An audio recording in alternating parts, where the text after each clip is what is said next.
Kia ora, and welcome to Walking the Shadowlands podcast. Let me be your guide as we take a walk into the shadowy realms of the unexplained, of the paranormal, of things that go bump in the night and haunt your dreams.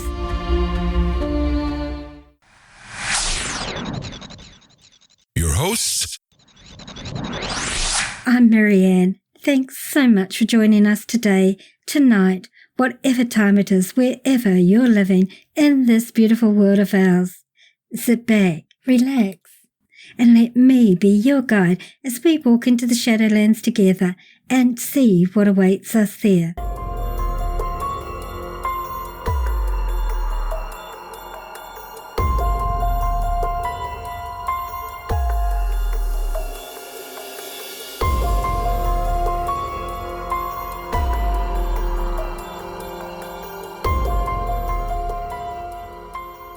Hi everyone, welcome back. It's great to welcome you all, and especially big hi to all our new listeners. Thank you all for joining my guest and I today.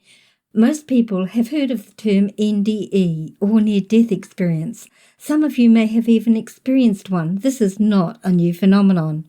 For hundreds of years, so long as we have had written records, these experiences have been recorded, at the very least, talked about. An NDE, or near-death experience, for those who may not have heard the term before, is when a person has a subjective experience of an afterlife following an accident or medical incident. In this experience, they may travel to other worlds, see different beings, or simply see their bodies laying beneath them, but are aware of the presence of some being with them.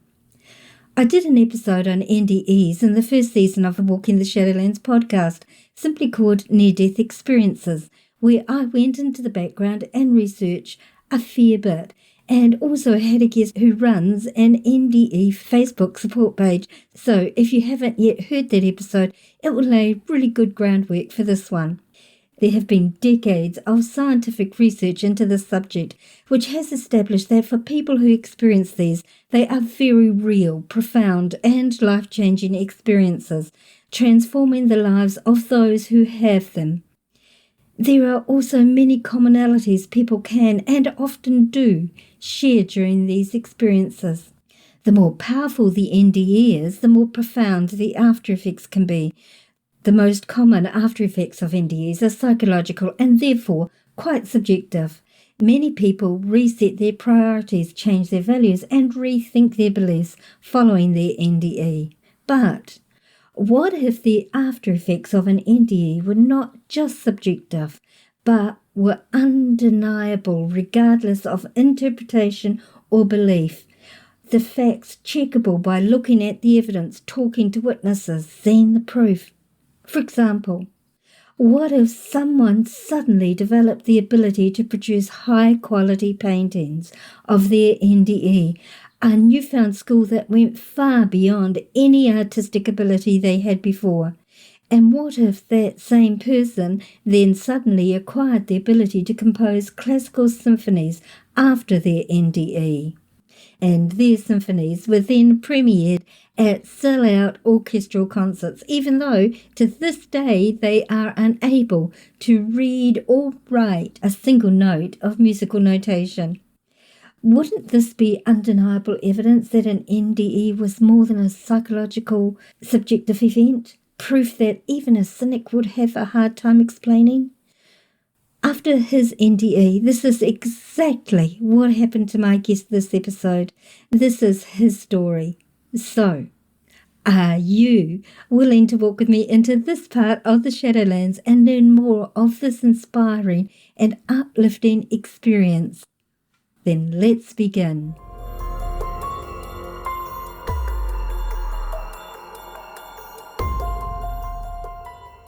Picture this. You've just had a great weekend with a person you care deeply about, and you decide to walk them to the train station to say goodbye to them and see them off home. It's cold, so you're wrapped up warmly and tightly in your best coat, very snug-fitting coat. You help them on board with their suitcase, say bye and step back. But as the train door shuts, you discover that your coat is caught in the door. No worries, right? After all, the doors open and close pretty easily, so There you are, a bit uneasy but not really concerned until the train starts up. Then you realize that you need to get free or you could be in trouble and that you could potentially get sucked under the train. What would you do? What thoughts would be going through your mind? My guest is a near-death experience NDE-inspired artist, composer and author. He turned his life around following his NDE and wants to use his own spiritual journey to make a positive difference to people's lives. In 2006, he was dragged under a speeding train in a freak accident. As surgeons fought to save him, he had a profound NDE. When he woke up in hospital, he had acquired astonishing new abilities. He found he could paint dramatic paintings of what he had seen in the afterlife, far beyond any artistic ability he had before. He then discovered he could compose classical music, having never received any training. To this day, he cannot read or write a single note of musical notation, and yet his debut NDE-inspired symphony, The Divine Light, was premiered at a sell-out orchestral concert to a standing ovation. He has since composed further classical works, which have also been premiered at sell-out concerts and completed over 40 paintings. He lives, paints and composes in a converted riverside mill near Cambridge in the United Kingdom. I would like to welcome my guest, David Ditchfield.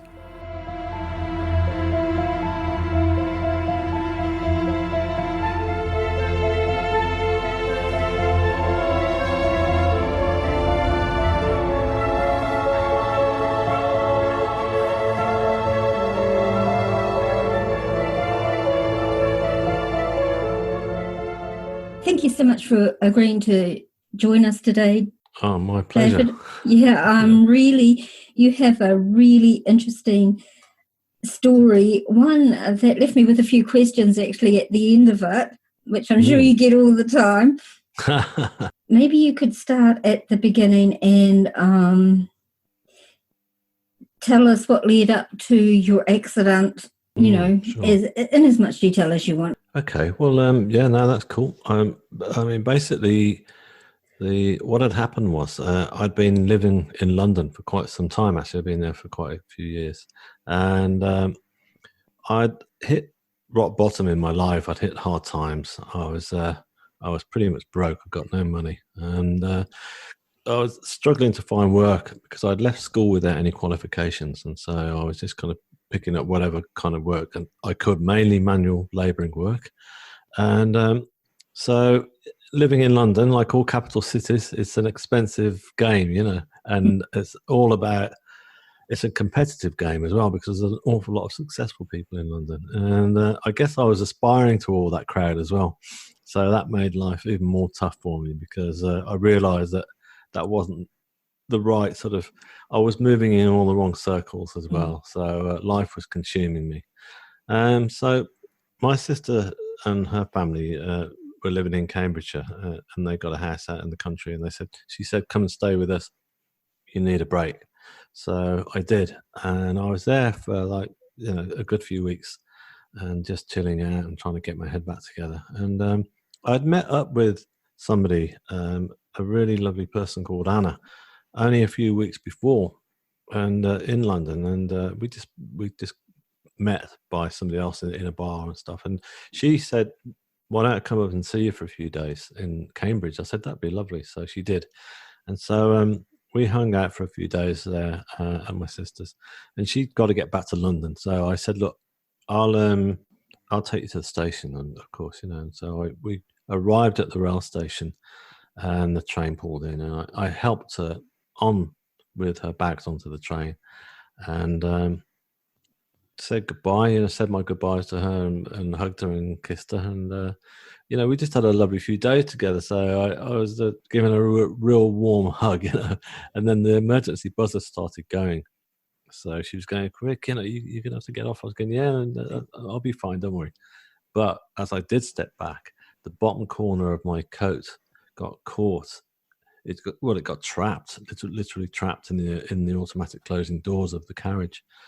So I tugged really, really hard to try to release it, and I thought the doors would actually sort of trigger and open, but they didn't, Right. and I couldn't get it free. The engine started, revving up, and oh my goodness, this is not good. So I turned around, looked for a guard on there was no guard at all on the platform. So I just yelled at the top of my voice for help, and nobody turned up. So I just started. I looked at Anna. I looked in her eyes. I could just see this fear in her eyes, and I just started hitting the side of the carriage, hoping that maybe a guard would run through, but nobody turned up. The train started to really rev up there, and I thought, right, it's about to leave now. And we looked at each other, and the fear in her eyes was just so intense that it just made me stop and think, this is it, I'm going to die. And I really figured at that point that was it. It was all, I couldn't see myself getting free at all, and I thought, I'm going to get pulled under. So the train pulled out at a real speed. You don't realize just how fast trains actually leave at a station until you're literally on the outside of one, and so I got dragged along, and I lost my footing eventually, and then got pulled between the space of the platform edge and then the actual train itself, and then at great speed I got sucked in, and down I went. And so it was just like literally being pulled into darkness, and I was just violently thrown around, and just completely, it was like I was completely conscious throughout the whole ordeal. So it was very terrifying and very painful and very fast, and I got no control over the situation whatsoever. I felt like it was me against this huge beast. This train, this big piece of metal, suddenly became like a massive monster that was about to devour me. And then I suddenly found myself lying in between the track as the train was still continuing onwards, and I just kept my head right down, because I knew that it wasn't over yet. That I thought any part of the undercarriage of the train itself could just hit me over the back of the head, and it would all be over. But clearly that didn't happen, and the train eventually moved on. It took forever. It was a long train, and off it went and sort of disappeared down the track and left me lying there in agony and in absolute shock. So was this underground or above the ground? No, this was it was an overground train. Yeah, because that's what surprised me, because after living in London all the years, the underground trains, you were constantly, you'd see people would do it all the time just to get on a train. They'd see the doors closing, and they'd literally put their suitcase in between the doors, or even their hand, right? Because they would open automatically on the underground in London. So I kind of figured that would happen to me, but that wasn't going to be the case on an overground train. So yeah.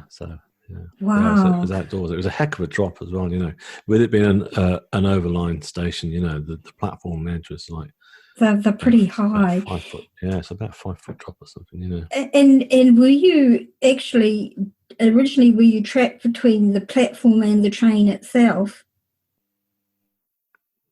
Like when I first got I was dragged along the platform edge, and then there was a tiny space. I mean, I still, every time I get on a train now, because it took me a lot of therapy to be able to do it again, but I can imagine. I look at that. Well, I try not to look, actually, but I can't help it, and I look and I think, how the heck did my body fit through that space? But it was like there was no option, because the sheer force and the pull of the train and the speed and my body weight meant that there was no other option but for me to get sucked down in between, and then I went. But you would have been like a leaf in the wind, really. No control whatsoever. Absolutely. Yeah, no, I felt like a rag doll. That's how it felt. I felt like a rag doll that was just attached to the side of that carriage, and then just got pulled right under, and then yeah.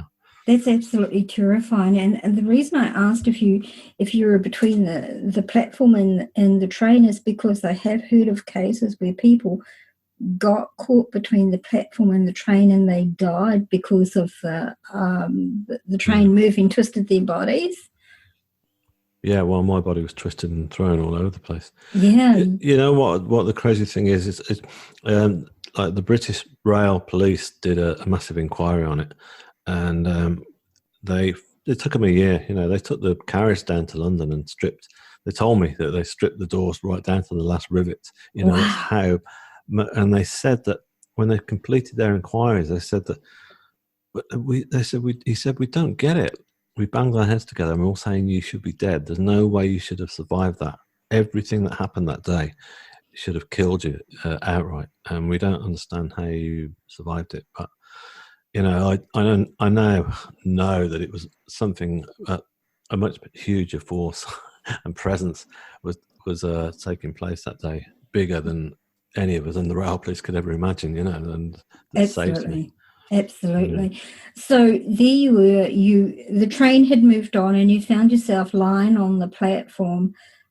No, I was I mean, on the platform, rail. on the track, yeah. On the track, sorry, yeah, I mean on the track.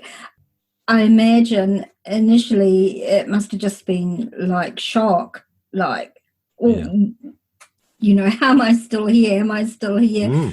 Yeah.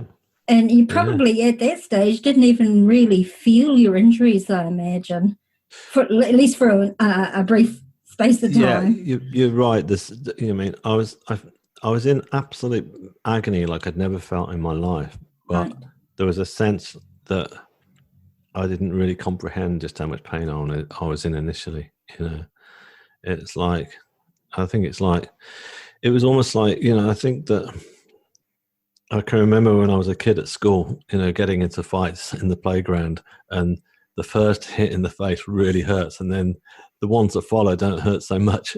Right. So basically, if you think about it, I'd just been in the worst fight ever. So I'd already been through the massive pain threshold that had, you know, that really tested me to my limits. And so I think after that, there was a sense of that kind of numbness that was like, well, you know, wow, you know, I'm just, you know, it's just the shock of it as well, because I still think to this day that both the mind and the body should not be subjected to anything quite so dramatic as that and quite so violent as that. Right. And I don't think that it's really, my mind and body has never recovered from it. You know, I know that much, despite the beautiful spiritual, you know, event that was to follow. But you know, that even so, you know, I'm a human being, and I don't think that you know, it's played havoc in certain ways, let's say, you know. So yeah, I mean, but ultimately, I was laying in shock, because I remember I first looked over and I felt like I remember looking at the side of the platform wall, and I felt like I was in a pit, you know, and I felt like it was really deep and dark. But I looked up, and it was a beautiful blue sky. There was not a cloud in the sky. It was a February day, and it was really cold and blue, and it was fantastic. And I remember feeling very much in touch with nature at that point. And I guess that was also the sense of euphoria that I was alive, you know, that sense of, wow, I've just died, you know. In the same way as, I guess, I mean, I've never done a bungee jump in my life, but I guess I could get the reason why people do it now, because they're doing that. They're just kind of reaching that point of their mind is telling them that they almost died. And then when they bounce back up on that elastic, you see them go, wow, you know, it's kind of like there's a sense of, you know, so there's something that kicks in the mind which says you're alive, you know, and it's a wonderful feeling. But that didn't last for long, because, well, actually it did. I remember, because I checked for my injuries, you know, I looked to see that quality coat that had got trapped in the door that day, that was now ripped to shreds, you know, and my arm was kind of cut right open from the elbow down, and again, because I suppose I was in shock, I didn't kind of freak out, and I looked at it, and I remember, it sounds bizarre, but I remember looking, I could see all the workings within my arm, and I was fascinated by that, and I was actually saying to myself, wow, that's me, that's the inside of me, and there was a sense of of wonder, at that point. So I guess part of that was shock, and part of it was because I also know that I was being protected at that point, which I should go on to later, Yes, but yes. so there's something more spiritual happening as well, so that kind of was guarding me, I guess. Yeah. Well, absolutely. And of course, your endorphins would have kicked in by that stage, Yes. which would have given you a bit of a buffer as well, and Yeah. the shock factor. So there's a lot of things combined there. I just cannot imagine how traumatic this must have been for you. I mean, I've been in a few accidents in my life, Have you? and they were only minor accidents, nothing like what you dealt with, but the shock afterwards was still profound. So having such a traumatic incident, and then after the train left, did it stop at all once it got No, past you? it continued on, for quite some time actually, because my friend Anna, she told me afterwards that she ran through the carriage to look through the window to see if I had survived or not. And she saw me go under, and so she obviously assumed that I was dead, and Yeah. she just panicked and ran through the train. And people said, "What's happened?" And she said, and she was in a state of shock and panic. And they managed, her and a few other people managed to find a ticket collector, and he stopped the train. And they stopped it in the middle of the countryside. And she told me this afterwards, and she said that it was a very profound moment because they were sat there in silence, and there was this very packed train full of commuters, and they all by then had realised what had happened. And so she turned round to them and said, "Look, I believe that he's dead. Do you mind if we say a prayer for him?" And she said, a woman stepped forward and said, "Look, I'm a Christian. Would you like me to take the prayers?" And she said, "Yeah, please." And so she did. And so she told me that this whole carriage of commuters just laid down their laptops and their newspapers, and they all prayed. And I felt the energy of those prayers.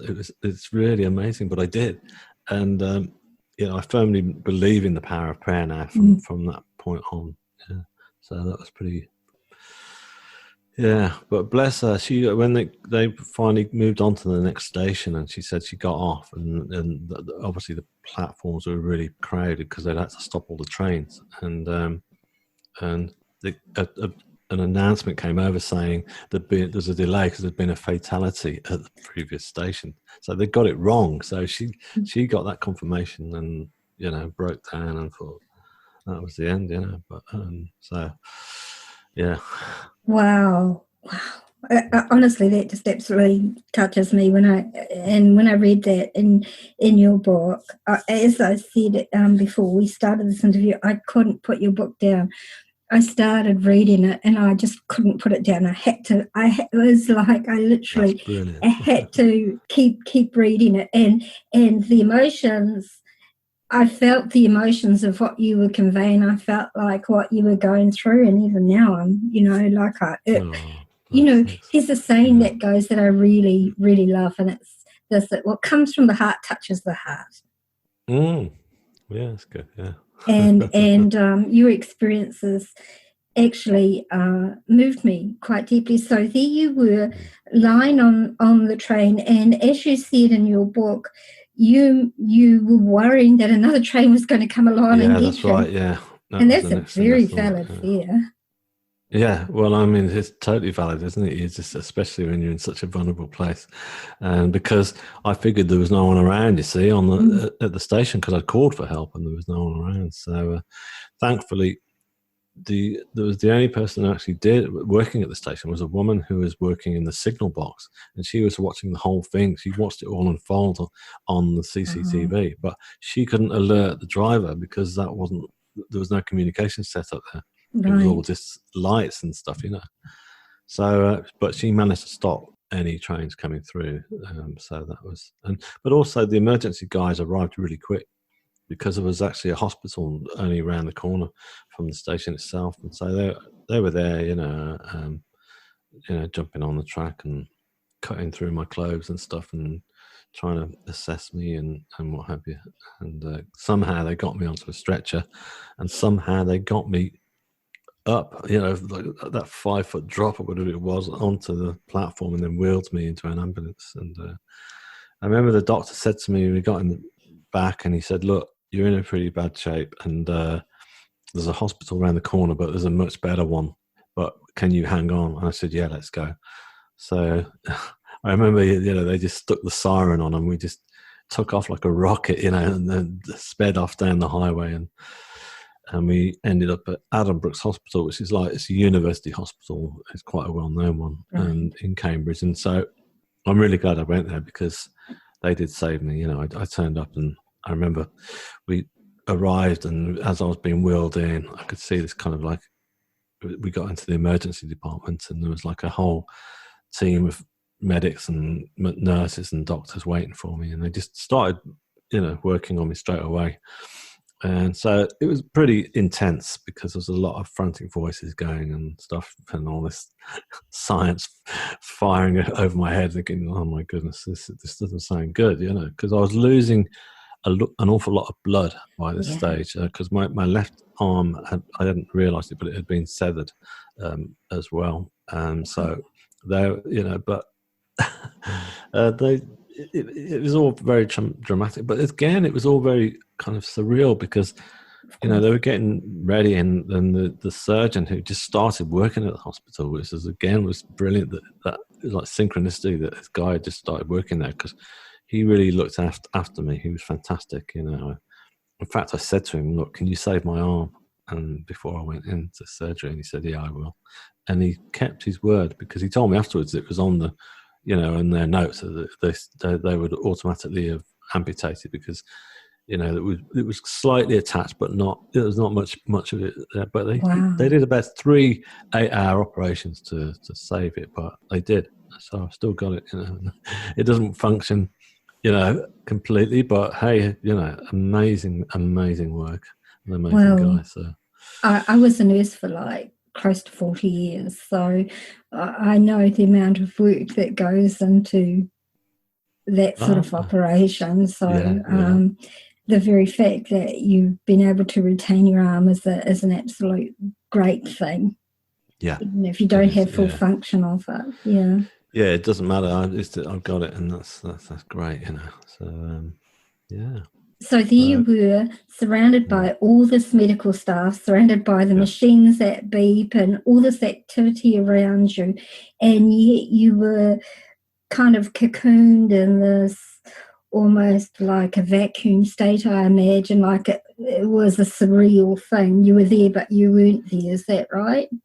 Well, it was, yeah. I mean, it was, what was surreal was that my family had arrived at the hospital, and I couldn't believe how quick they seemed to have got there, you know. And because Anna had called my sister immediately on the train and told her what had happened. So, you know, so they jumped in a car and flew right over. You know, yeah, and so they came in to see me, and my mother was completely, you know, beside herself with tears and stuff, and I remember I was apologising to her, and I was going, "Mum, it's always me bringing all the dramas to this family." It's because I was the one that felt like the troublemaker, or, you know, not troublemaker, but I just felt like I was just, I don't know, I carried an awful lot of guilt because so many things did go wrong in my life, and so.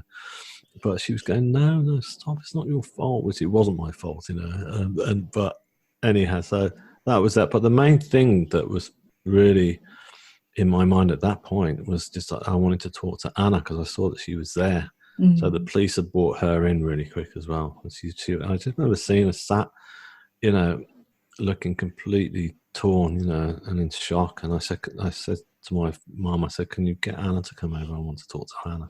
So she said, "Yeah." So she came over, and Anna just looked at me, and she was just shaking her head from side to side, like going, I thought you were dead. I can't believe that you're here. I can't believe you're alive. It's like, I saw you go under, and they announced it and everything, you know." And she was like, really, so yeah. So that was really quite emotional. So anyhow, it was.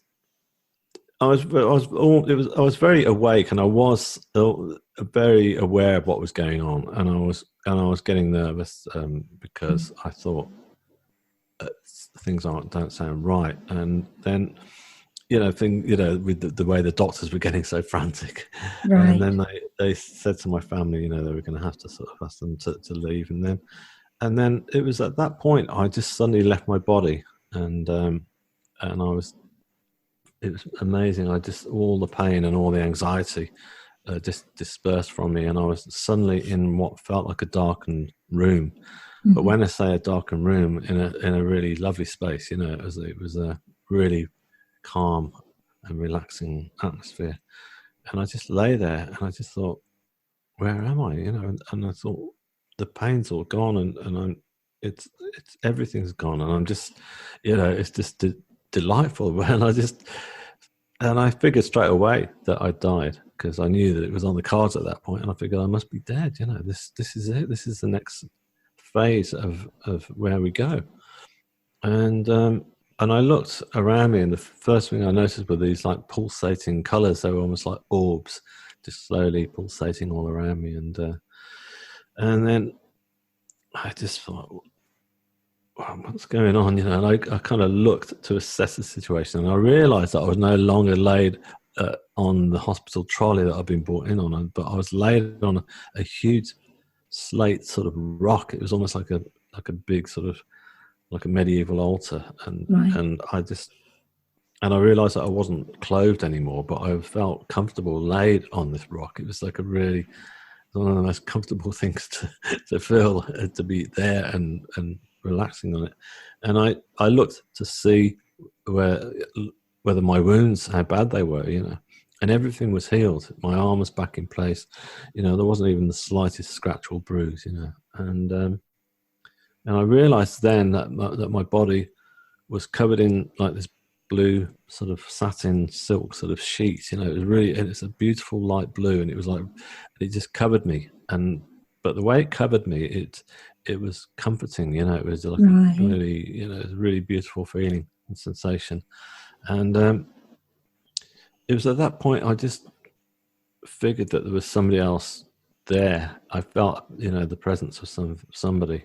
And so I thought, what's going on? And I looked, and then in the distance, in the dark, right at my feet, was this beautiful androgynous person just stood there, just wearing like a very simple contemporary black t-shirt, and nothing too ethereal, but with this beautiful white blonde hair and this skin that was kind of glowing almost from within, but the reassurance that was coming from this being was just so overwhelming and comforting, and I just felt that I was being cared for by this being. And we just kept looking at each other, and then he or she just kept smiling back at me, but just a small smile, but a reassuring one. And I thought, where do I know you from? I know your face. I know you.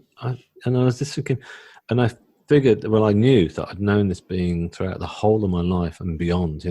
Right. It was like meeting my soulmate, and so that was really lovely. And then I laid my head back and relaxed. And when I looked up, then I noticed there's like these 3 grids of white light, which just kind of like slowly homing in on me, and the light that was coming from there was just like this pure white light that it was incredibly bright, but I couldn't take my gaze away from it. It wasn't, if it had been here in the earth plane, like looking into electric light or sunlight, you just wouldn't be able to do it. Yeah, It was just too intense.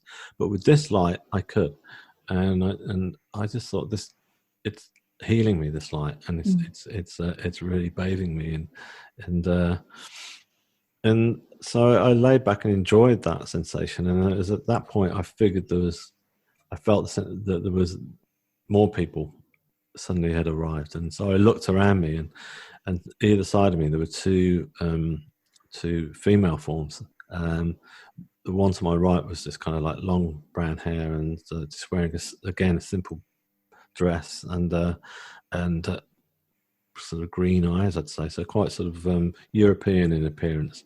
Whereas the one to the left was more American Indian, Asian Indian in her appearance, and they both had their hands just slowly going all over the top of my body, just not touching it, but just kind of hovering above. And there was this sensation of energy that was coming from their hands, was just so powerful. And it was a feeling of love. It just felt like there was love coming from their hands and into me. And it wasn't, I part of me was thinking, yeah, they're healing my body after what it's just been through, but it felt more like they were actually healing my soul, my whole essence. That's what they were really healing, you know. And they were just taking away all the anxiety and pain that I had been going through throughout my former years as well. So it wasn't just the accident itself. Right. So yeah, and then I started to think about my family. I thought, well, they're going to be in the hospital. They're already pretty torn apart. I thought they're just going to be really distressed now because I've clearly died, and they're going to be there. And so I thought, there was no sense of panic or, oh my goodness, my family. You know, there was none of that kind of like emotion. It was more like, okay, I'll look down and check, and they're going to be in the A&E department or whatever. And I looked over my left-hand shoulder over this huge rock, hoping to see them. And I didn't actually see them at all. And so as I looked down, hoping to see them in the hospital, what I did see was this. I didn't see them, but I saw an amazing sort of huge waterfall of stars. It was like looking at the size of Niagara Falls, but it was just stars that were just slowly cascading over the edge and sparkling and falling down, and there was like shooting stars just dropping through the middle. And it was just, and I looked, I think, wow, you know, I'm not in a small darkened room at all. I'm actually in the universe itself. Right. And so yeah, and the further I looked, the further it seemed to disappear into infinity. It seemed to go from one galaxy into another. You know, it was just like a universal, beautiful sight, and the colours that were down there were remarkable. And so I turned my head back over, and again, there was no sense of guilt or anxiety. I thought, okay, well, I'm going to be seeing my family again, I'm sure.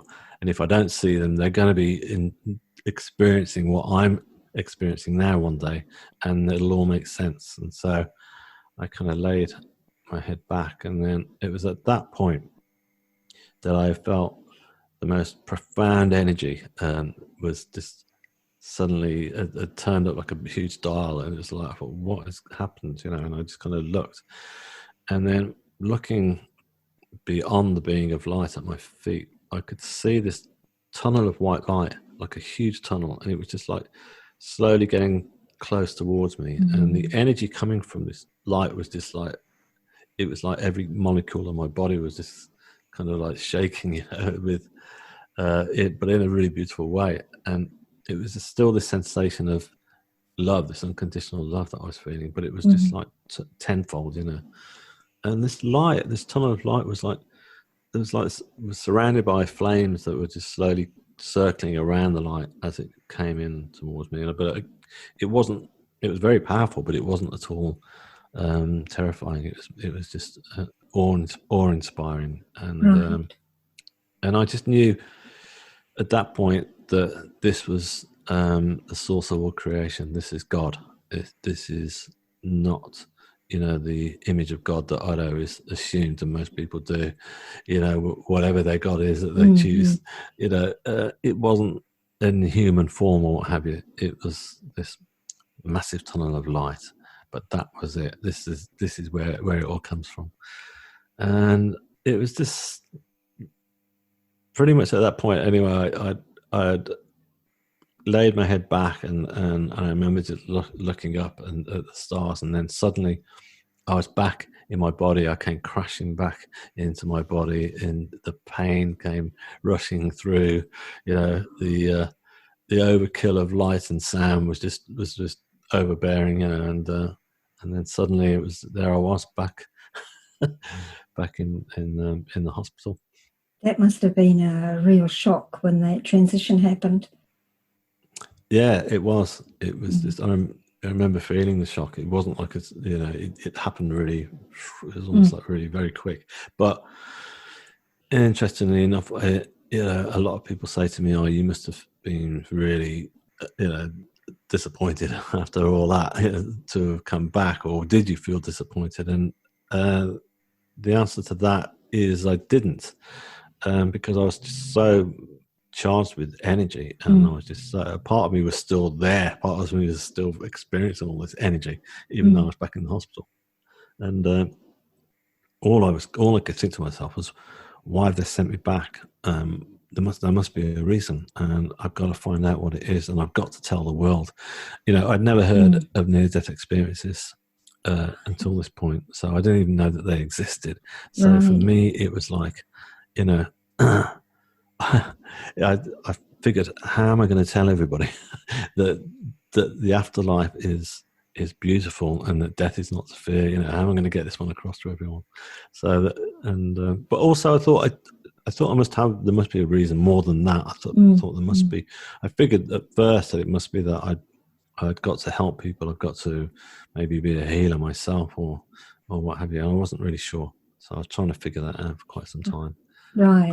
Yeah, yes, I can imagine you would be. Well, why did they bring me back? What's my purpose? What am I supposed to be doing? I can imagine that all these thoughts would be going through your head, on top of dealing with the physical pain and the rehabilitation and the psychological trauma of the accident and everything else you were dealing with before the accident. Yes, indeed. That's it. Yeah. So it must have been in some ways an incredibly difficult time for you, but in other ways you would have had this slight detachment because of the energies that you brought back with you from your experience. So it would have been a bit of a clash, I imagine, going on in you. Yeah, I mean, I remember coming through after they took me into theatre at that point, and I had the first 8-hour operation, and I remember they gave me my own room in the hospital because of the severity of the accident, and I remember lying there. It's the middle of the night, and it was just me in there, and you'll be able to relate with this as with your work and stuff. And I got this machine next to me that was like an R2D2, just flashing and buzzing throughout the whole night, and that was I didn't even know what it was. I'd never even had an accident before in my life. I'd never been into hospital, so I didn't know what it was. And I just remember the two of us lying there, and there was this.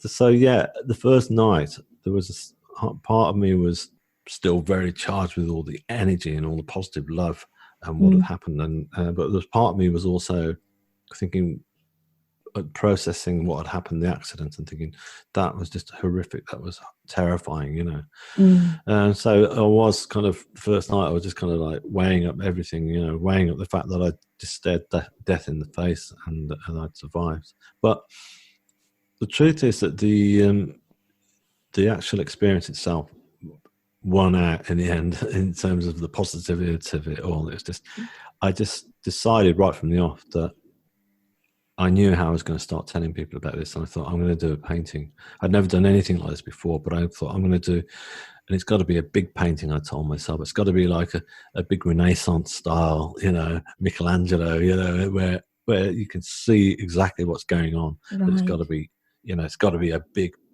depiction. So I already knew that I was going to do that. So and my sister came in to see me. I remember the following evening, and she was there, and she'd come in with a friend, and they both came to see me, and we were chatting, and then they were about to leave. It was all very calm and quiet. And my sister said, "Look, is there anything I can get you?" And I said, "Yeah, can you get me like a small sketch pad and a pencil?" And of course, she was baffled by that request, but she said, "Yeah," and she obliged, of course. So, because I was actually scared at that point that I might forget everything that I'd seen, Right. Which, of course, that never happened. But even so, I did this very, very faint sketch on this pad. I got the nurses to somehow prop me up so that I could do it. And once I'd sketched what I wanted, I was happy. I was like, right, I've got it there now. It's all there, ready for the painting to commence. Yeah. And yeah. So And sorry to interrupt, David, but up until No. that point, you'd never painted in your life. You'd not been artistically inclined like that. Well, yeah. Well, when I was a kid, I was younger. I enjoyed drawing and painting when I was at school, but nothing like to this level. Not to this capacity. It was just something like all of us really. When we're all kids, we all enjoy. Right. And not only that, because of my lack of qualifications, I was struggling through school, and they were trying to lead me into sort of, we have all these meetings where they were trying to get me to lead me into the way of working at the local factory, basically, because that was the only way I was going to get work. And so there was no question of talking about me doing art or anything. So I was given all these subjects that I was like metalwork and woodwork and stuff like that. So I was just doing all those things at school. So I missed out on all that. So, but the idea is that once I started doing the first painting, obviously I was apprehensive about starting it, but once I did start it, I was amazed at what was happening. And I realized that for the first time in my life, I was channeling ideas through from this place that I'd just been, because I felt like I was still connected with them anyhow. I felt like I wasn't completely back on this earth as my old self. And I knew that I was channeling, and I'd sit back each day and go, wow, look at that. It's like, thank you so much. And I would begin thanking them, at the end of the day, because a lot of the stuff that goes on those paintings is not all me. It really isn't, and it still isn't all me. I still, astound myself of what happens. And so that's how my paintings really came about. I was very lucky because some friends of my sisters were around, and they run a yoga Pilates center, and I said, and Jane, she's a really good friend now, and her husband Richard, they said, when are you going to start that painting? And I was going, no, I can't, there's not enough light. And I was recuperating at my sister's at that point, and I said, I can't possibly paint here, all the kids are around and stuff. So they said, well, look, we've got a spare studio going that's free for a week. Why don't you come and do it then? Thinking I'd knock it out in a week, And so I did, and that's when I started painting. And they really enjoyed having me there, because people started coming in and wanting to come up. They used to call me the artist in the attic. And so all these people who come in for the yoga would come up and see me.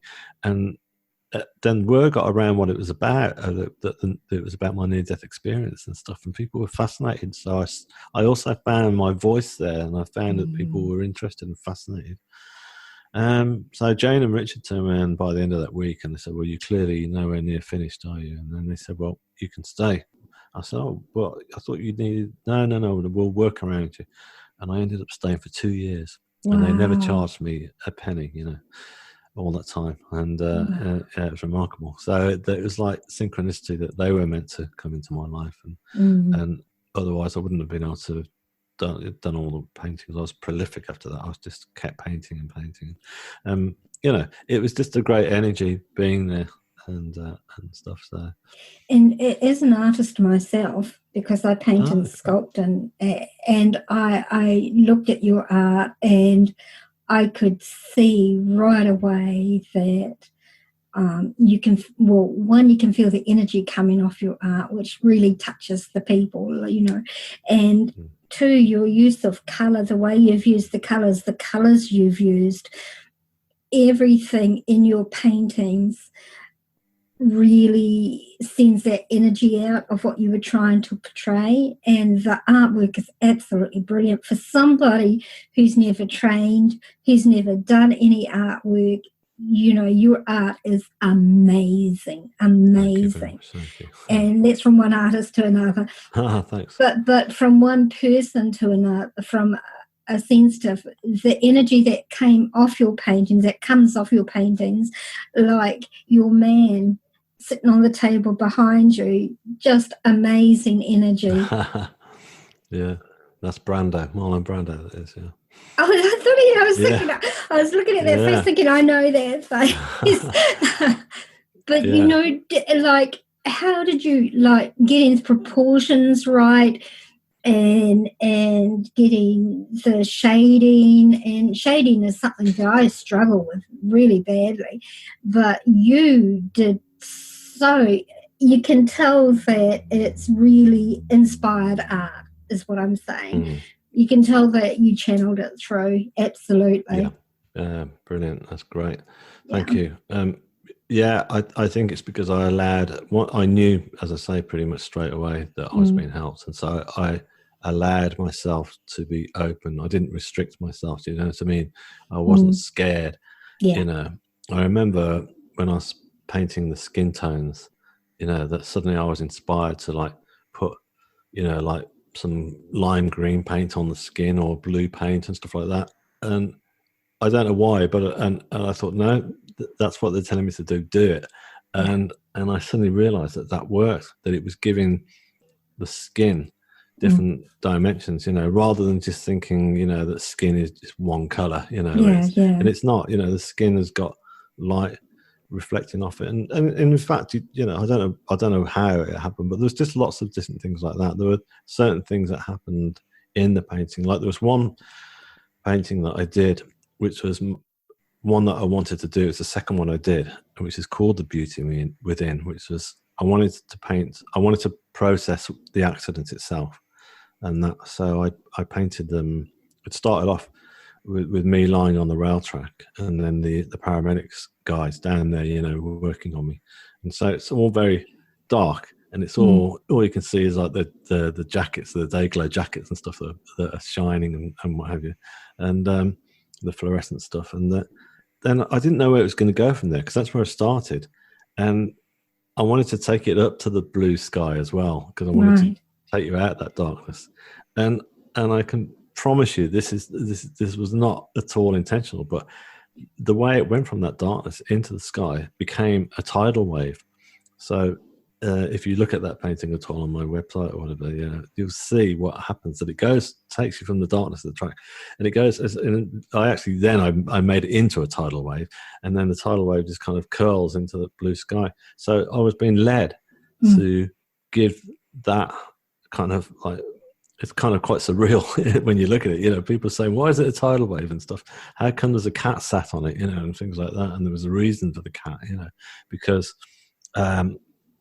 At the day of the accidents, where there was something very strange and odd happening that day, and I was very aware of it, and so was my friend Anna, and it seemed like my sister's cat came into the room. Actually, this is basically the room I've been staying in. It was in an old cottage, so it was a very low roof.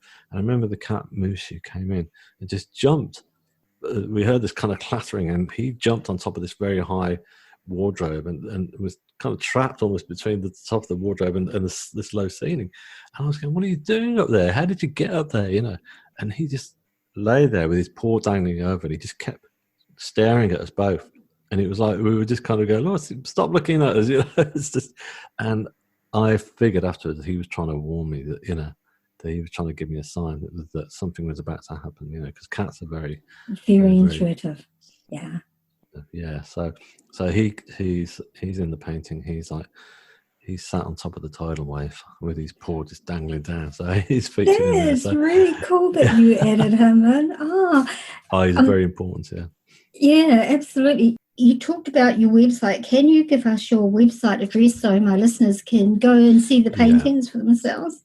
Yeah, of course. Yeah, my website address it's very simple. It's called shineonthestory.com. Okay, so yeah. So if you go to that, website, shineonthestory.com, and you'll find everything in there. You can look at the paintings. You can click on to my SoundCloud links, and you can stream my music for free. Well, from the first symphony that I wrote, which I can go on to talk about. And so everything's on there basically. And if you're interested in buying Shine On, there's also, you know, link buttons that you can click on there, which will take you to Amazon, wherever you are, in what part of the world, to be able to buy it if you're interested. Please do. Perfect. And I'll have those links on this episode's page on the podcast website, www.walkingtheshadowlands.com. So my listeners can click through, and I'll have a direct link to where they can purchase your book from as well. So they can click on that from the website and go as well. So you started doing these paintings, and obviously that was and that was healing for you, but you were also Yeah. touching all these people as they came to see you in the studio. Yeah. So you were actually healing people, and you didn't even realize you were doing it. Were you aware of that? Well, I was aware. I didn't feel like healing at that stage, but I was aware that I was touching people, and Mm-hmm. that the story seemed to resonate with just about everyone, and nobody really challenged it and said, oh, come on. And there was nobody at all challenged it, and everyone was fascinated by it, and it made me realise that this was probably my mission. This was probably what I was supposed to be doing, was to communicating to people about the afterlife, and Absolutely. through my creativity and stuff. And so yeah, it was great because I became friends with a cello player, and she used to come there for yoga classes, and she used to come up all the time, and she was quite spiritual, and we became friends, and that was good because she turned around one day and said, "Would you mind if we use one of your paintings for our next concert?" And so of course, so they used the tidal wave, actually, that part of that painting, and that was good. So we became friends, and a bit. The next thing that was to happen to me was that I was to take my creative creativity to a new level in terms of being able to portray the afterlife to people and what I'd seen and experienced, and this was through music. And this came about because I'd played when I was younger. I used to play guitar. That's why I asked the surgeon to save my arm, because I used to sort of play in sort of just basic sort of 3-chord wonder Right. punk sort of pop bands and that kind of thing, and I'd started anyway. To cut a long story short, sorry, I'll get back to this. I'd started going to spiritual healing that I discovered through the local spiritualist church. And while I was having these spiritual healing sessions, one or two of the healers there were one in specific, a lady called Joy, was very clairvoyant, and she would turn around at the end of the sessions and she would tell me what she'd picked up while she was healing me. Nothing too long, just a few little things. And it became apparent that she was picking up. She started off by saying, "Oh, why am I seeing a violin laid across your chest?" And I was going, "I have no idea," And then she'd say, "Why am I hearing Beethoven, Bach, and Wagner?" And I was going, "Beats me. I can't take that one." I'd always be honest. Yeah. And then she turned around one week and said, "They're telling me that you're going to write a piece of music about your experience." And I thought, "Oh wow, yeah, that'd be good." So I couldn't play guitar anymore, even though they'd saved my arm. So I went back to my apartment and I got this old cheap synthesizer out the wardrobe. Started trying to bang out some chords on that, thinking I was going to write a song. And so, because that's all I knew, Right. and so I was trying to put this song together, and nothing was coming, to be honest with you, and it just wasn't happening. I thought, and it obviously, it wasn't meant to be. There's no way I was going to be able to write a near-death experience in a 3-minute pop song. So I was just sat there one afternoon, and I remember I just got the TV on. There was like a movie on. I was just kind of half watching it, and I was half playing around on this thing, and this chord progression just came, and I thought, "Oh, that's nice. I like that." And I recorded it onto this little old cassette recorder, which is all I got at that stage. And it sounded so good to me that I just wanted to develop it, and I just developed it, and it became something again like the paintings that was beyond me. I was being helped, and so I kept going. I thought, don't stop, and I thought this is something that should be played by an orchestra. So I am again, just like in the hospital that night, I didn't even think twice about it. I thought, that's what I want. That's what I want to do, have an orchestra perform it. And I then met up with my friend, the cello player, for coffee, and she said, "What have you been up to?" So I told her what I'd been up to, and she said, "Oh, that sounds fascinating." She said, "Maybe we could play it one day." And I said, "Well, that'd be quite nice." So I went away and kind of held that in my head, that thought, and I thought, right, and I just developed it up. And I'd written, basically, when I say written, I've just recorded on this cassette player pretty much the whole of the first movement for a piece of music. And my brother, who lived in London, contacted me and said, what you've been up to? And I told him. He said, look, I've got this piece of software that you can have, and you can plug it into your laptop, and when you're playing your keyboard, it will transpose what you're playing on the keyboard into musical notation, because I couldn't read or write music. I still can't do that, but that's what happened. And I managed to get it together and get it all scored up, and then I got it printed off. Met my friend for coffee and told her, and I said, do you remember that conversation we had? I said, well, look, I've got this piece of music. Would you have a look at it? And she said, yeah, sure. So she brought along one of the senior members of the orchestra, and they both looked at it and said, yeah, let's do it. We'll do it. And so they really liked it. And so I still hadn't got that. I'd only got this first movement at that stage where they agreed to do it. So I had to write the rest, but it all just came from that moment. It just kind of just grew like this beautiful sort of, it flowered, before my eyes and ears. And so they turned around to me, and I remember the first rehearsal. They said, well, we've got the first rehearsal coming up. I said, yeah. Okay.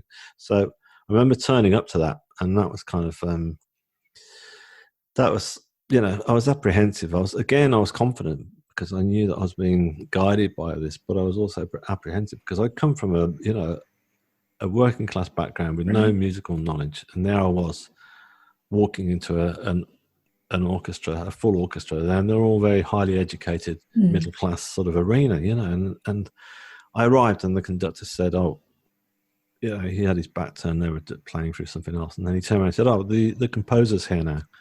And I was thinking, what composer? It's me, and he said, David, would you like to say a few words about your music?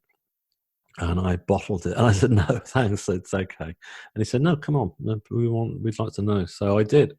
And it was that same thing as being back in the yoga center, that once, because it was about my near-death experience, and once I started talking about what it was and what it was about, everybody was listening, and I could tell that everybody wanted to know. People putting their hands up and asking questions,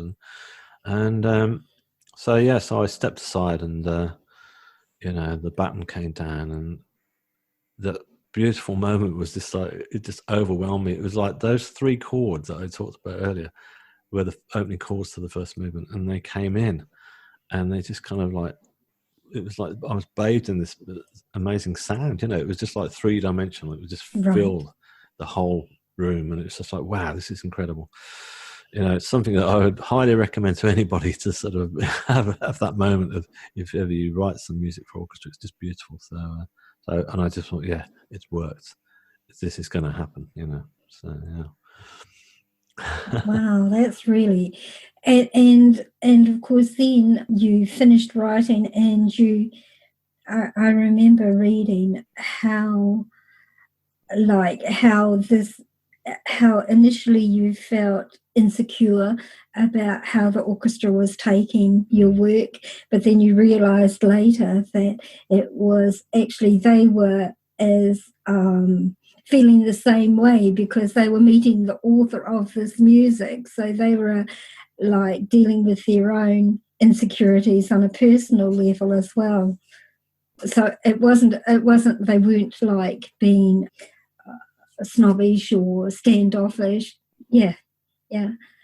Oh no, they weren't at all. I wasn't. No, I never got that. Picture. It was my own, and it was just they were lovely people, and still are, incredibly supportive, and they loved when it was performed. The conductor just turned around afterwards. He got me up there and said, "Come on," everyone was, and he just went, "That was amazing. It sounded fantastic," and I could tell that how much he enjoyed it and loved it. But yeah, you're right. I mean, I decided on the third movement I wanted somebody to sing, because I thought I was inspired to have some lyrics. So I knew this guy who was like one of the best tenor singers in Cambridge, and I thought, well, I'll just go and speak to him and see if he knows anyone who would be interested in doing it because he's going to know lots of people. So we met up and I went round to his house and he looked at the score. And these guys, you know, they're amazing. They can look at music score and they know, they can hear it. They can just by reading, you know. And he was like looking at it and he was like singing it through, humming it. And then he was going, and looked at it and I went, what? And he said, I can't, you've got like a C sharp major over an E flat or whatever, you know, and E flat diminished. I was going, okay. And he said, you wouldn't normally do that. And I said, well, I know. And he said, but it works. He said, that's brilliant. He said, that's a stroke of genius and it's lovely. And, you know, and I said, well, you know, I said, I'm sure you've written many pieces yourself. And he said, no. He said, I would never attempt to write a piece of music for orchestra. You know, I just wouldn't. And I was really shocked, you know, and by that. And the conductor said the same to me as well. So, which is, you know, I thought, wow, it's quite a big thing that I've pulled out here. So anyway, he turned around and he said, look, I'll do it. And I was going, no way. He said, yeah. So he agreed to sing it, and he's got the voice of an angel, you know. And he's just like, he came along to one rehearsal and just nailed it, and that was it. And then sang it at the actual performance, and so that was really beautiful. And the concert itself sold out like 2 weeks in advance because the energy, I was being helped with that as well to make it all happen. Because I remember the orchestra turned around to me and said, look, we normally get, you know, if we've got a composer or whatever has written a piece, we normally ask if you can just do a couple of lines for the local press, you know. And I said, yeah, sure. So they phoned me up, the local newspaper, and I told them the story, and they knew, a lot of people knew of me anyhow, because it was quite a big thing in the papers and the TV, the man going under the train. So everyone remembered at that point. So they loved it. Like, oh wow, yeah, this is great. And they turned it into a big half-page interview with me and stuff. And then it went from there to like, oh, my phone kept ringing, you know, and then I was on the front of another newspaper, and then it went sort of national. And then the BBC wanted to come and film me, interview me at the rehearsal. So that's why it sold out so quick. So that was amazing because I knew I felt the energy was just like, I thought, wow, you're helping me with this now, aren't you? This is not just, you're not just helping me put paint onto a canvas or notes onto into music. You're helping me now to bring people along to this performance, and the energy was just amazing that night. You know, it was just really special, and everybody from the Spiritualist Church came along, and it was great. Just every single person, and one of them turned around to me. One of the healers said, "Oh, she said, just as your piece started, I saw a dove just land, you know, on the windowsill. It was a lovely old church. It's like it's a converted church, and so it's a beautiful venue. So just, and I said I saw it as well. I did. I just saw this at the corner of my eye. This dove just fall and just land slowly on the windowsill as it was performed, and it finished. And my family and I, we got front row seats we'd been given, which is really sweet. And we were sat there, you know, and my mum just hugged me with tears running down her face, you know, and she said, that was just so beautiful. And I said, thanks, Mum, you know, and we hugged. And then my sister said, David, look behind you. And there was a standing ovation. So people was just standing up, and, you know, and it was just really moving and remarkable. But what was great was, you know, people would come up and chat to me after the performance, you know, who had never met before, and people were saying, you know, certain things that happened, you know, they may have lost somebody, or one or two people said, you know, I've had a near-death experience myself, I've had something similar, and so we'd swap emails, and, you know, people were had come, they'd seen the news item, and they wanted to come, and they were, and so it was very magical. So again, I thought it's happened again. I'm just getting the message across to through your music, through your art, through yourself, through your life, actually. Wow. So that must have been quite emotionally cathartic for you on one level, validating for you on another level, on a human level. It must have been incredibly healing for you to know that, hey, I'm not this failure that I've been thinking I was all these years. I actually have worth and I have value. And it must have been all these things going through your mind, not consciously. You would have been processing all of this at that response. It must have just, I can't begin to imagine the myriad of emotions that you would have been feeling at that point in time. Yeah, no, you're absolutely right on that.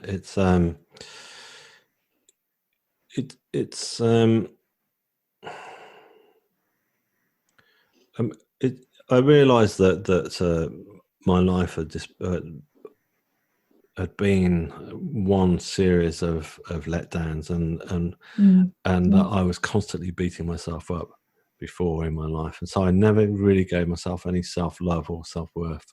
So I never really thought I'd amount to anything, and everything I did just I didn't seem to fit into at all. When I was doing the manual labouring work, I didn't even fit into that. I wasn't very good at it, and I thought I can't even do this. And so suddenly I'd found myself, and I'd found myself in a place that I was suddenly comfortable in my skin, and once I'd found that, I just didn't want to stop. I just wanted to continue. I wasn't kind of like going frantically, like, hey, I've got to really keep smashing through this one, But it just, it just felt like a natural progression, and that everything just felt like it felt comfortable and right, and none of it felt forced either. Like I said about the success of the interviews and stuff like that, I never forced any of that. I didn't suddenly become this kind of like, hey, I gotta start getting myself on this show. I've got to get that show. I've got to phone these people. None of that. It all basically it came to me, and I think it's something that really I'm keen to sort of stress to a lot of people that that's my big lesson. That you don't. Once you stop and give yourself that self-love and that self-worth, the bright things will come to you, basically. I was just chasing after things that weren't meant for me, so no wonder they weren't happening. Absolutely. And I could feel that. At that moment when I read that in your book, I could feel what it had done for you as a person. Sorry, that's my cat. I could feel what it had done for you as a person, and I could feel that it had lifted your lifted your mindset. Perhaps is that the right word? No, it's not the right word. It had lifted your energies, and it had healed you. Yeah, it had healed you. Yeah. How beautiful is that? Exactly, yeah. And there from then, what made you decide to write your book? Well, it's something that I'd always wanted to do, but because of my dyslexia, I just figured that would never happen. And in fact, the spiritualist church I talked about, I discovered that, and I used to go there to the services, most weeks, and they'd have a guest medium would sort of do the platform, as they call it, at the end of the night. They'd do like half an hour, and they basically, all these people who travelled, from over the country, so they were constantly sort of coming through messages for people, and and I remember getting the odd message would come through to me, and I just. I'm trying to remember now what made you question you asked me. Sorry, I'm just. Oh yeah, that's right. Do forgive me. I do that sometimes. I start. I do exactly the same thing. I get off on a tangent, and I've forgotten the core. It wasn't like it was. It was a brilliant question, and it's an important one as well. So I don't know how I lost that, but I was. Anyhow, yeah. So the thread was that they kept turning around. I was getting picked out quite a lot at the beginning. I think it's because I'd got this energy was still glowing from this afterlife where I've been to, and people were saying, gentlemen over there, they're telling me you're going to write your story, So the book came about, as I say, I being dyslexic, I never figured I'd be able to write my story, but it's something that I'd always wanted to do. And in fact, I was being led by a few mediums that were cropping up at the spiritualist church that I talked about earlier, where when I used to go there, I used to go to the Sunday evening services, and they'd have like mediums doing a platform at the end of the night. And a few of them were traveling mediums that would pick me out every now and again, and they kept saying to me, "Gentlemen over there, they're telling me, they're showing me a computer and they're showing a typewriter. Are you writing something?" And I was going, and I used to say, I wish, and so I really wanted to do it. So that didn't happen at first, and then a friend of mine said, "Look, I know somebody who would be interested in ghostwriting and helping you put this book together because you're dyslexic." And I said, "Oh, that'd be great." And I didn't even know what a ghostwriter was, but anyhow, that's what happened. So that's how the book came together, and we just, everything that's gone into it is me, and it's all my thoughts, my words, and everything. But this wonderful person, helped construct it into the format of a book, and that's what happened. And I just thought, right, well, where do we go from here? And so what happened was that initially I decided I would send the manuscript off to Dr. Raymond Moody because I'd come across him right after my accident, because I was trying to figure out what had happened to me. And I'd done this first painting, and then I was going through the internet, and I found out this guy, Dr. Raymond Moody. And I thought, he sounds good. And I didn't even know who he was or how big he was. In fact, he coined the phrase near-death experience. Yeah. And so I'd sent him my painting, the first painting I did, and he got back actually pretty quick and said, this is a wonderful painting, and what an amazing experience. But just a few lines, that was it. So I figured, once this book was finished, why not send him the manuscript, see if he likes it, and see if he would read it. And of course, it was a random shot because and we never heard anything. And then suddenly, I got an email of his manager saying, "I've just come across this email that you sent for Raymond," and she said he's notoriously busy and overlooks. He gets so many, so he never gets to look at them. She said, "But I've just looked at your website and I've seen the trailer you've made for your book and all your artwork. It's amazing." She said, "He's going to love this. I'm going to make sure that he reads it." So I said, "Oh, thanks." So she did, and he read it, and she got back and she said, "Raymond's really enjoying the book," and she said, "I think he'll write an acknowledgement." And I was like, "Oh, that'd be great." And then he got to the end of the book and she said, "Actually, no, he really loves it. He wants to write a foreword for it." So it started from there, and I hadn't even got a publisher at that point. And so I started sending it out to a few people and in the UK, and this one guy got back to me and said, "I've just read it and I love the book, but it's not something that we would normally put out. It's not for us."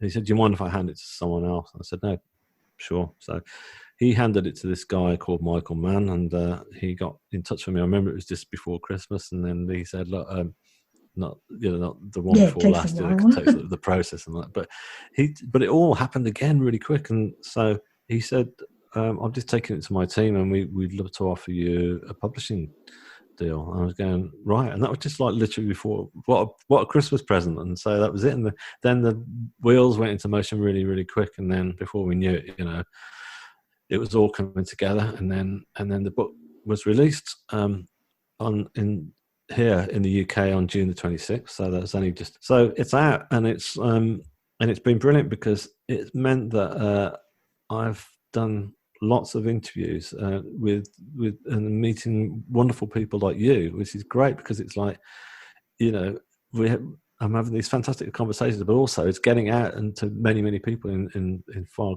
reach corners. And so it's like, again, it's going, I thought it was great. People just, 350 people crammed into a church was great for me. But now it's like getting out to worldwide. And so even before the book came out, that there was already a lot of people were listening to the story, and people have been getting in touch with me, and people who've lost loved ones, or people are fearing death, and all sorts of things. And it's great to be able to take it to the next level and just to be able to talk about what's happening, and people getting a very lovely response, positive response from me, and it's helped them, and what have you. So it's just it's just wonderful. So the book's already selling well, which is great, considering we've just been through the biggest, right.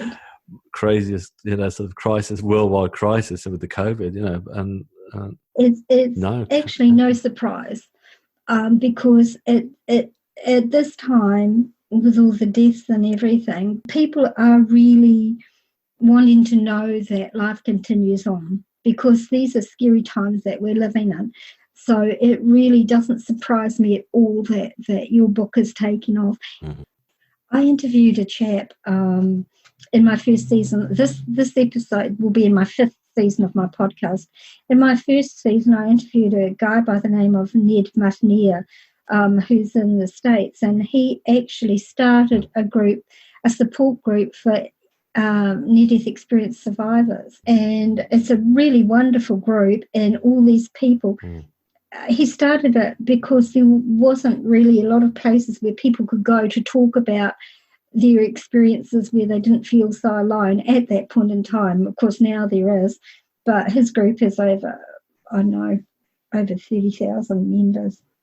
Yeah. I don't know how many now, but people share their experiences and they share how it made them feel, and it helps everybody. It's a support thing, And that was really well received. That episode was really well received. And so I know that when people hear this episode, it's going to have a huge impact on them, because people feel the energies, even if they're not consciously aware that they're feeling it. So just listening to your voice, the energies that come off you when you're talking about your experiences are going to heal people. They're going to heal people. That's after that segue. So you've got your book just came out on the 26th of June this year, 2020. So it's already in the new stages, which is really exciting for you. And obviously, you're getting good feedback already. Yeah, it has. It's been a great energy, is how I describe it. Just the build up to it. Again, it's a bit like that concert that.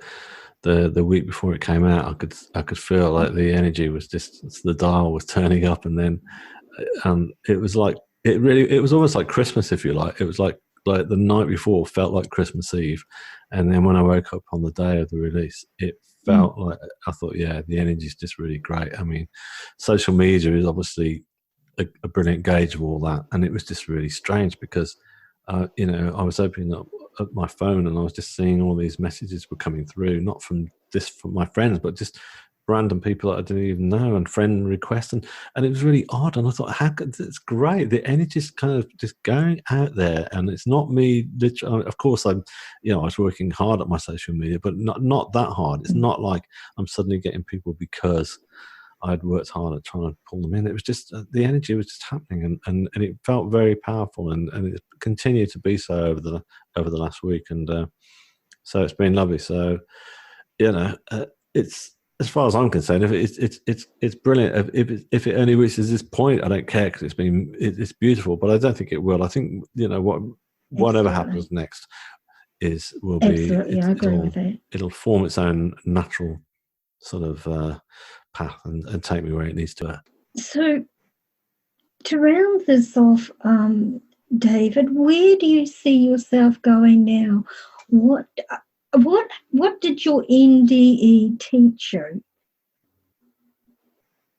Right. Well, my NDE taught me that that I was surrounded by my guides that I met on the other side, and I didn't just meet them for the first time then. They've been with me throughout my whole life, but I just didn't know that, and I was unable to connect with them.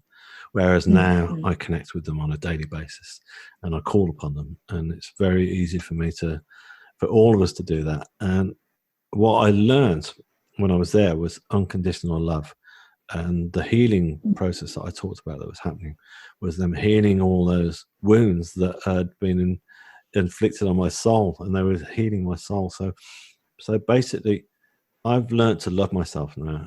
As I said earlier in the conversation, once I learned to love myself, I learned self-worth, and then things started to happen in my life. But I like to try and stress to anyone that I talk to when I'm talking about my work or what have you, that it's there's nothing. We've all got that. We've all got our guides, our individual guides. Every single one of us, I believe. But I also believe that an awful lot of us don't, like myself, don't know how to connect with them, and so I just feel that it's something that we can all do. And and so yeah, self-love, unconditional love, and just knowing that your guides are there for you. That's what I learned. And the most important one is that death is not anything to fear, that it's the next stage of the journey. It really is. I've been there and I've seen it, and I believe it wholeheartedly that it wasn't like a dream state or hallucination. It's very, very vivid and lucid, and it's like ultra real, and it's a beautiful place, and let's face it. Why should the soul just suddenly switch off like a light switch? Yeah, our bodies do. I know that, and they stop and decay. But our souls live on, and I just feel that we should talk a bit more about death, and it's going to happen to us all. It's like we don't take our driving test without having some lessons first and reading the code, the highway code or whatever. So yeah. Self-love is something that most people struggle with here on this planet. It's a really difficult thing because of life's experiences, because of the way we've been brought up, because of the way people treat us. So many things contribute to a low self-esteem. So self-love is really important. And for you,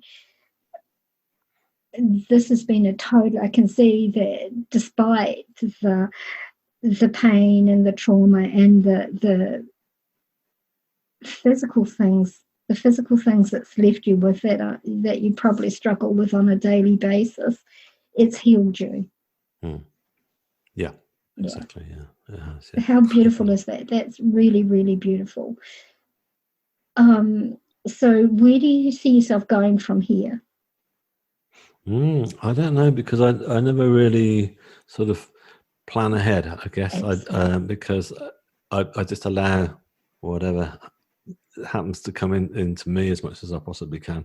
I try very hard, and it's very tempting at the moment, especially with something like this, with a book coming out, to start planning ahead, saying, "Oh, why don't we a few people are saying, oh, this sounds like a movie," and stuff like that. And it's very easy to say, yeah, maybe I should try and contact this guy and that guy, but I don't want to do that. The way it's worked so far for me is allowing, the whatever happens, the success that has happened so far to come to me. And so I can't really answer that one. I can't really make any big plans.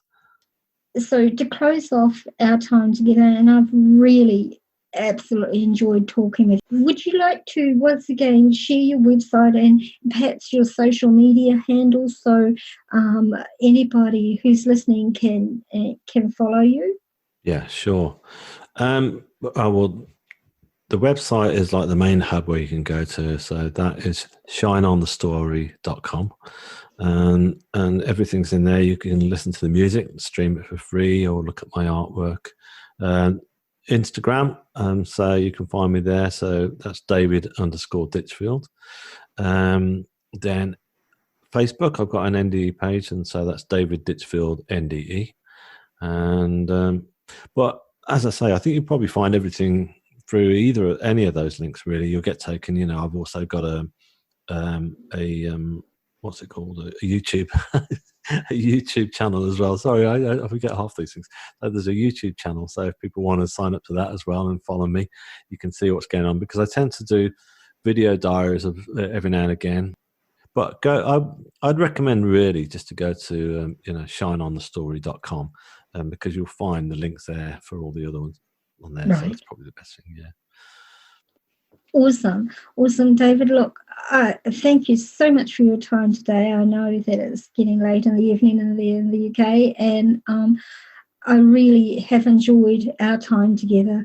And thank you so much for sharing your story and your journey with us all. It's been really a beautiful journey, and I for one have really enjoyed listening. I felt everything with you. As I was reading your book, I could see it all in my mind's eye, and I could feel the emotions that you were feeling at the time. So for all my listeners, honestly, I suggest that you go and purchase David's book, because it's Brilliant. really Great. a great read, and it's very healing, and it's just Thank you. really worth Thank you having so in your much. library. That's really lovely. That's brilliant. Oh, bless you. Bless you. How are you doing now? Like, apart from the fact that you're so busy, with this, how are you? Are you good? Yeah, I'm good. Yeah, I am actually. I shouldn't say this, isn't it? No, I'm still getting a bit of, but yeah, no, I'm feeling pretty good. Yeah. I'm feeling great. It's just I would say that's just the last 12 months, the promotion almost, or the energy for this book started that far back, and it's just felt great all the way through. And so I'm enjoying it. And as I said earlier, I'm enjoying talking to people like yourself and just getting the message out there and doing these interviews. It's just great. So it feels good.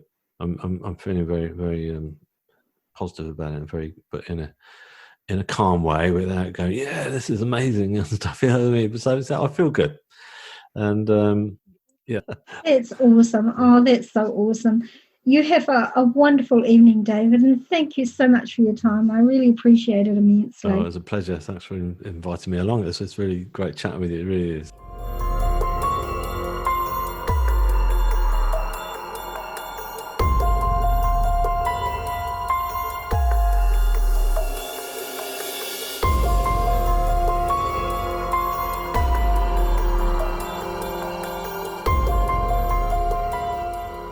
I always enjoy my guests. However, some touch me deeply on a soul level and leave a lasting impact.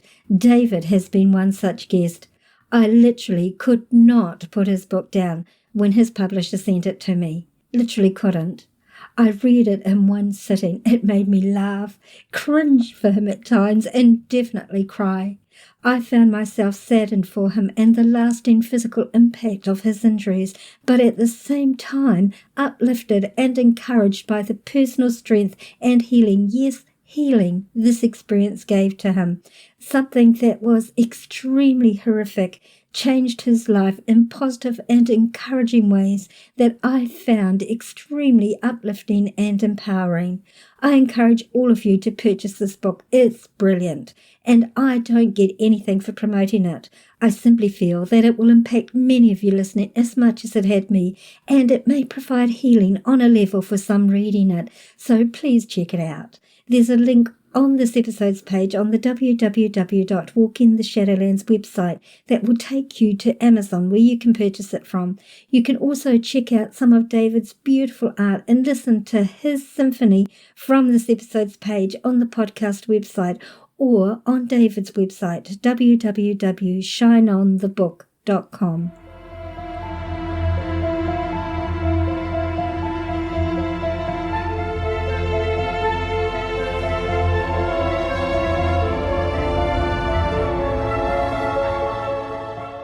Our bumper music today is called Enigma by Caleb Etheridge. If you have any suggestions for topics you might like me to cover in upcoming episodes, then please don't hesitate to contact me. Or if any of you have any questions, suggestions, or any comments that you'd like to make, or experiences that you might like to share with myself and my audience, or if you feel you might be a good fit as a guest on my podcast, then just email me at shadowlands@yahoo.com, or check out the Be a Guest page on the podcast website. Check out our Facebook page, Walking the Shadowlands, our Instagram feed of the same name, and our Twitter feed at Shadowlands10. Like and follow for hints on our upcoming episodes. If you enjoyed this episode, then please leave a positive rating, and don't be shy to leave a written review on your chosen podcasting platform or on the podcast Facebook page, Walking the Shadowlands. And of course, so you don't miss out on any episode, make sure you subscribe on your favorite podcasting platform. This podcast is available on all free podcasting platforms and Pandora and iHeartRadio as well. Also, if you have Alexa, simply say these 4 words: open Walking the Shadowlands, and Alexa will play our latest episode for you. If you don't have a smartphone, then you can listen to the episodes from the podcast website, www.walkingtheshadowlands.com. For those hearing impaired, there's a full written transcript of each episode on the website, so you don't miss out at all. Tell your friends, tell your family, tell your workmates about our show. Encourage them to listen and to subscribe also. The more, the merrier.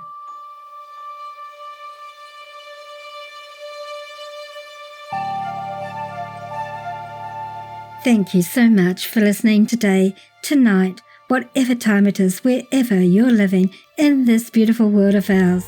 We'll see you in 2 weeks' time.